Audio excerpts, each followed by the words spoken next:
नमस्कार दोस्तों, मेरा नाम है सोनू कुमार और मुझे 10 प्लस ईयर का एक्सपीरियंस है प्रोग्रामिंग में, कोडिंग में। और अब मैं ये एक्सपीरियंस आपके साथ शेयर करना चाहता हूँ। मुझे याद है कि जब मैंने +2 कंप्लीट कर ली थी तो कोडिंग और प्रोग्रामिंग का बहुत ज़्यादा ट्रेंड था उस टाइम अराउंड। बात ये है 2008 के आसपास की, 2006 या 2008 के आसपास की है। तो उस टाइम पे कोडिंग का ट्रेंड ज़्यादा था, तो आई हैव डिसाइडेड कि मैं प्रोग्रामिंग और कोडिंग की तरफ ही जाऊँगा। जब मैंने ग्रेजुएशन ज्वाइन कर ली इन आईटी फील्ड, तब मुझे रियलाइज़ हो रहा था कि लगता है मुझे कि मैंने गलत फील्ड चूज़ कर ली। प्रोग्रामिंग मेरे बस की बात ही नहीं। टीचर्स कुछ इस तरह से प्रोग्रामिंग सिखाते थे कि भैया मेरे पल्ले तो बिल्कुल नहीं पड़ रही थी वो, और मैं तो भाई पछता रहा था। चलो, थक हार के हमने ग्रेजुएशन पूरी कर ली और कुछ सेक्रीफाइस करके कॉन्ट्रैक्ट बेस पे हमने एक जॉब भी ज्वाइन कर ली। जब जॉब ज्वाइन की तब मुझे पता लगा कि यार ये प्रोग्रामिंग तो बहुत ही इंटरेस्टिंग और बहुत चैलेंजिंग काम है। डेली के डेली नए नए चैलेंजेस आपको मिलते रहेंगे जिनको सॉल्व करने का अपना ही मज़ा है। तब मुझे रियलाइज़ हुआ कि मैंने कोडिंग और प्रोग्रामिंग चूज़ करके गलत नहीं किया, ये मेरे लिए सही फील्ड थी। तो अब जब मुझे ऑलरेडी 10 प्लस ईयर का एक्सपीरियंस हो गया है, तब मुझे याद आता है कि आखिरकार मुझे प्रोग्रामिंग समझ क्यों नहीं आती थी जब टीचर मुझे समझाने की कोशिश करते थे।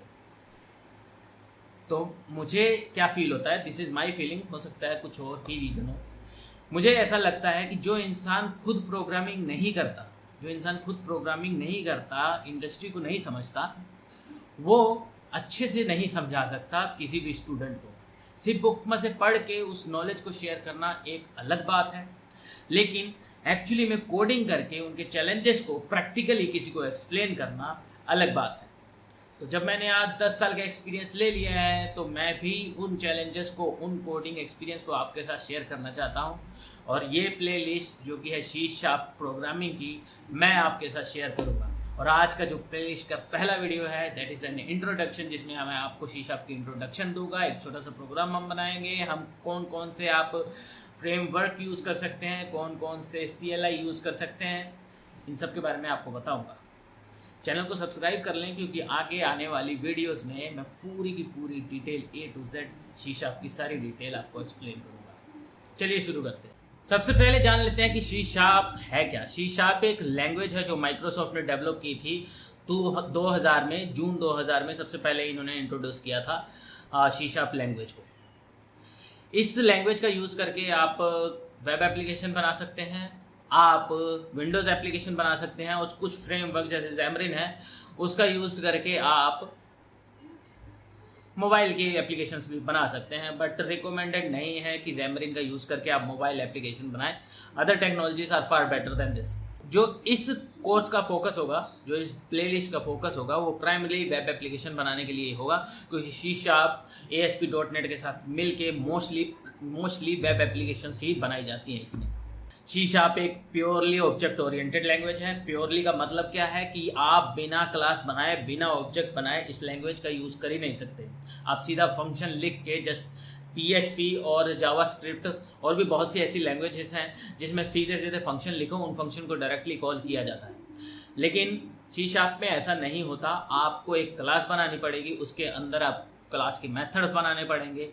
उन मेथड्स को अगर आपको यूज़ करना है तो आपको क्लास का ऑब्जेक्ट बनाना पड़ेगा। This is called as a purely object oriented language. चलिए फटाफट स्क्रीन पे चलते हैं और इसका जो इन्वायरमेंट सेटअप है, आपको क्या क्या ज़रूरत है उसके बारे में बता दूं, और फिर हम एक छोटा सा प्रोग्राम बनाएंगे। छोटा सा ही होगा कि नेम लिया और हाँ, आपका नेम डिस्प्ले हो गया, क्योंकि जो प्रोग्राम एडवांस प्रोग्राम्स हैं हम आगे के आने वाली वीडियोस में बनाएंगे। चलिए सीधे कंप्यूटर स्क्रीन पे चलते हैं बिना बकवास किए। हम आ गए हैं अपनी कंप्यूटर की स्क्रीन के ऊपर। शीशाप की लैंग्वेज की प्रोग्रामिंग स्टार्ट करने के लिए जो सबसे पहले ज़रूरी है वो है एक एडिटर। और एडिटर जो शीशाप का है वो सबसे ज़्यादा यूज़ होने वाला एक ही एडिटर है, दैट इज़ विजुअल स्टूडियो। इसके अलावा और भी हैं, VS कोड भी यूज़ होता है, और भी छोटे छोटे एडिटर्स हैं, लेकिन विजुअल स्टूडियो आपको इतनी फंक्शनैलिटी प्रोवाइड करता है जिससे प्रोग्रामिंग आपको की जल्दी हो जाए और आपकी प्रोग्रामिंग बग फ्री हो जाए। डीबग करना विजुअल स्टूडियो में बहुत आसान होता है, किसी इशू को फाइंड आउट करना आसान होता है। इसलिए मोस्टली यूज़ होती हैं visual studio. Visual studio download करने के लिए आपको कुछ नहीं करना है, आप सीधा जाइए, आप सीधा जाइए google.com पर और वहाँ पे सर्च कीजिए विजुअल स्टूडियो। विजुअल स्टूडियो के तीन एडिशन होते हैं, एक प्रोफेशनल होता है, एक एंटरप्राइज होता है एंड एक होता है कम्युनिटी। कम्युनिटी बिल्कुल फ्री वर्जन है, ऑलमोस्ट सारे फीचर होते हैं, कुछ बहुत ज़्यादा एडवांस जो फीचर होते हैं वो अवेलेबल नहीं होते। अदरवाइज़ कम्युनिटी यूज़ करके आप अपनी कोडिंग स्टार्ट कर सकते हैं। हम तो कम्युनिटी ही यूज़ करते हैं, सारा काम हो जाता है कम्युनिटी से। आपको डाउनलोड विजुअल स्टूडियो पे क्लिक करना है और यहाँ से आपका डाउनलोड हो जाएगा। और ये एक छोटी सी फाइल है, ये फर्दर फिर इंस्टॉल करती है, डाउनलोड करती है जो रिक्वायर्ड फाइल्स हैं, जो आपको लैंग्वेज या जो आपको टेक्नोलॉजी सीखनी है वहाँ पे सिलेक्ट करना पड़ता है। चलिए मैं दिखा देता हूँ आपको।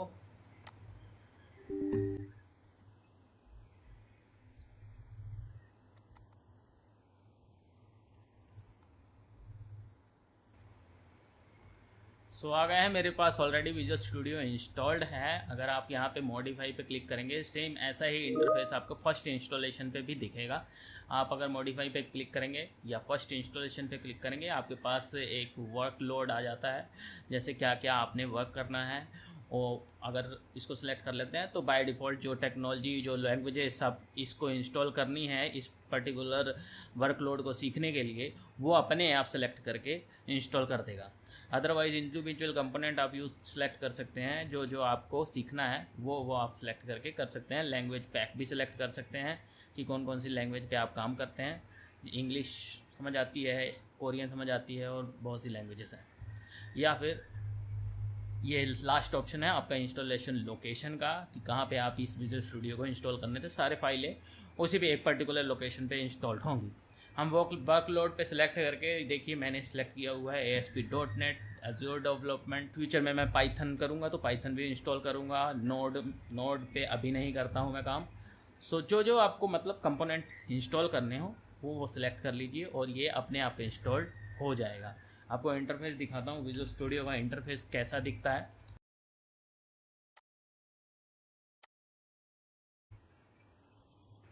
जब आप विजुअल स्टूडियो का सबसे बड़ा फ़ायदा है कि ये कुछ कॉन्फ़िगरेशन और कुछ जो आपके प्रोजेक्ट के लिए फाइल्स चाहिए वो पहले से ही क्रिएट करके रख देता है। इतनी ज़्यादा कॉन्फ़िगरेशन आपको करने की ज़रूरत नहीं पड़ती और इन कॉन्फ़िगरेशन को इतना समझने की भी ज़रूरत नहीं है आपको। हम अपनी प्रोग्रामिंग का सबसे पहला जो प्रोग्राम बनाएंगे वो शीशा इसमें बनाएंगे, VS कोड में बनाएंगे, क्योंकि इतना एडवांस हमें कॉन्फ़िगरेशन की ज़रूरत नहीं है।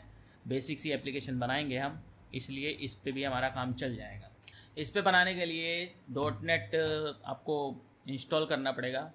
फ्रेमवर्क आपको .NET फ्रेमवर्क इंस्टॉल करना पड़ेगा, उसके बारे में बताता हूँ मैं आपको। सबसे पहले .NET फ्रेमवर्क इंस्टॉल करना पड़ेगा अगर आप चाहते हैं कि आप प्रोग्रामिंग लैंग्वेज C# में काम करें। उसके बिना आपका काम नहीं बनेगा।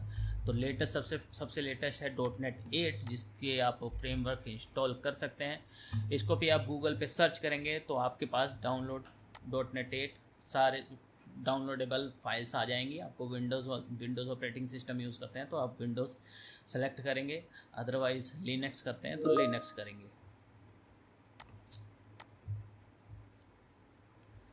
ऑल राइट, सो मैंने सारे ये फ्रेमवर्क और विजुअल स्टूडियो ऑलरेडी इंस्टॉल करके रखा हुआ है। तो हम सीधा आपको प्रोग्रामिंग का एक छोटा सा प्रोग्राम बनाते हैं। To create the program .NET, आप जब एक बार .NET फ्रेमवर्क इंस्टॉल कर लेंगे उसको कंफर्म करने के लिए आपको .NET आपको लिखना है और यहाँ पे .NET की सारी इन्फॉर्मेशन आ जाएगी कि .NET का क्या क्या कमांड्स अवेलेबल हैं। इससे कंफर्म हो जाता है कि .NET सक्सेसफुली इंस्टॉल्ड है सिस्टम में। और .NET ने ही बहुत सी ऐसी कमांड्स दी हैं आपकी प्रोग्रामिंग का प्रोजेक्ट सेटअप करने के लिए। ऑलरेडी लोगों ने टेम्पलेट्स बनाए हुए हैं जिनको ये इंस्टॉल करता है। .NET में .NET की सिर्फ आपको कमांड लिखनी है।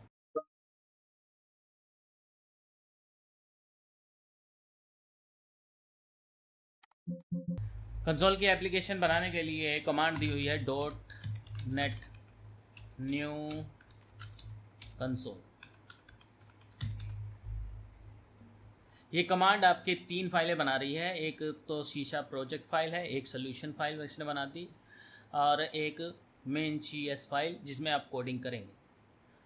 ज़्यादा कॉन्फ़िगरेशन आपको समझने की ज़रूरत नहीं है, सीधे सीधे हम कोडिंग पे काम करने लग जाते हैं।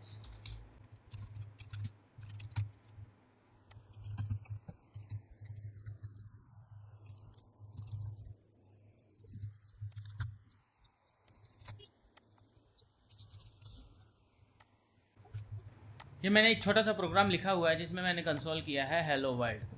जब भी हम ये इस .NET बिल्ड को रन करते हैं, यू कैन सी बिल्ड हुआ और एक बिन फोल्डर के अंदर कुछ DLLs बन गए, introduction.exe एंड ये सब बन गया।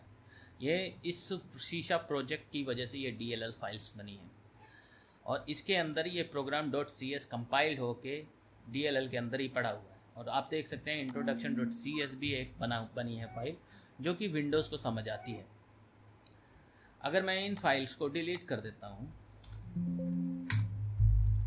और फिर से मैं .NET बिल्ड कमांड रन करता हूँ, तो आप तभी देखेंगे कि इसके अंदर सेम ही फाइल्स बन गई। बिना इन .NET बिल्ड को रन किए इन प्रोग्राम .cs को रन करना इम्पॉसिबल है। जब हम .NET रन कमांड रन करते हैं तब जाके ये कंपाइल्ड फाइल्स रन होती हैं। अगर मैं इन फाइल्स को डिलीट कर देता हूँ और फिर .NET रन चलाने की कोशिश करता हूँ,